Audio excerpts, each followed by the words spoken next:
yeni şəhərlər salırıq. Bilirsiniz ki, uzun illər Ermənistan burada urbisit törətmişdi. Yəni biz bunu daim olaraq vurğulamalıyıq. Məsələn, bu il şəhərsalma və memarlıq ili kimi qeyd olunur və bundan irəli gələn cənab prezidentin sərəncamında da qeyd olunub ki, Azərbaycan torpaqları, Azərbaycan şəhərləri urbisidə məruz qalıblar uzun illər və biz bunu bütün dünya ictimaiyyətinə əslində çatdırmalıyıq.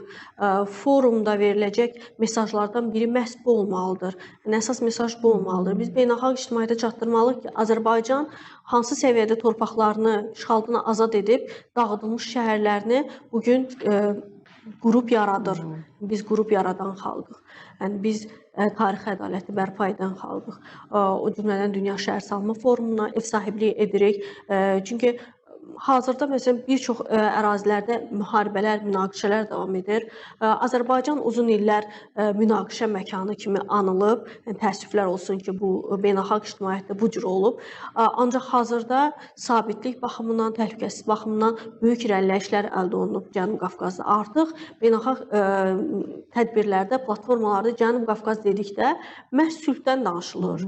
Elə Avropa Siyasi Forumunun Ermənistanda keçirilən tədbirində baxırsan ki, Cənubi Qafqazdan danışırlar. Avropanın gündəliyində Cənubi Qafqaz deyəndə ilk növbədə sülh gəlir. Sülhdən danışırlar, sülhü alqışlayırlar.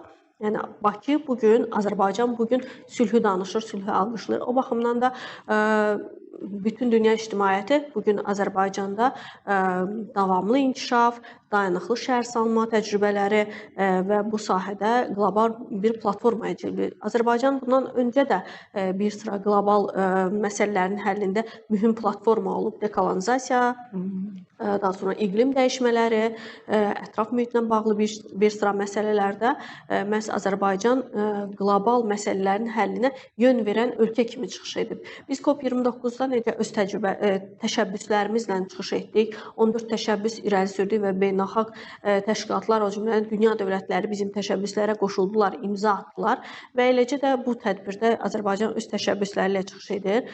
WUF-lar tarixində ilk dəfə olaraq liderlərin bəyanatları segmenti keçiriləcək. Burada dəvət olunmuş dövlət hökumət başçıları şəhərsalma, yeni şəhər gündəliyi ilə bağlı və həmçinin qlobal mənzil böhranı ilə bağlı öz bəyanatları ilə çıxış edəcəklər və bu liderlərin bəyanatı kimi tarixə düşəcək, WUF-lar tarixində.